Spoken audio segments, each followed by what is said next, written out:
Бишкектеги Жалгичи районундагы көп кабаттуу үйлөрдүн биринде терезеден 2 баласы менен кулап каза тапкан келиндин күйөөсү 2 айга камакка алынды. Бул тууралуу шаардык соттон билдиришти. Ага ылайык шектүүнүн бөгөө чарасы 6 апрелде каралып, андагы маалымат боюнча 4-июнга чейин камакка алынды. Маркум келиндин жана анын 1 жашар ымыркайынын сөөгү кечээ 6 апрелде жерге берилди.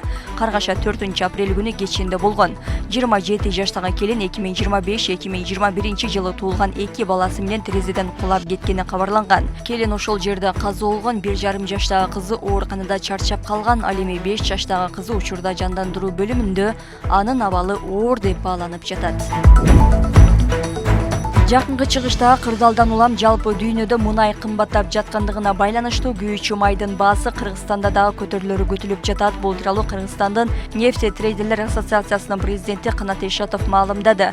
Баалардын кескен кымбаттап кетишине жол бербөө үчүн Кыргыз өкмөтүнө сунуш киргизип, күйүүчү майды акциз жана салыктардан убактылуу бошотууга чакырууда. Салыктар жана акциздер баалардын 25%-ын түзөт. Көптөгөн өлкөлөрдө акцизди жокко чыгарып, кошумча нарк салыгын сатуудан алынуучу жана башка салыктарды эң төмөнкү чекке түшүрдү.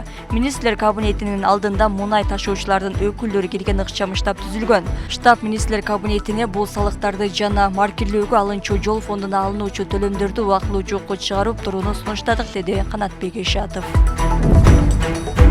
Ата бейит апрель окуясында курман болгондор эскерилди. Бул тууралуу президенттин администрациясы маалымдайт. Иш-чарага мамлекеттик катчы Арслан Койчиев, президенттин Чүй облусундагы өкүлү жана Бишкек шаарынын мэри Айбек Чунушалиев жана башка расмий өкүлдөр катышты.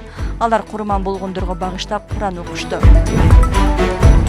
Ош шаарындагы Атабаев көчөсүн кеңейтүү жана жол инфра түзүмүн жакшыртуу максатында жол жээгине мыйзамсыз курулган объектлер тиешелүү кызматтар тарабынан бузулуп жатат.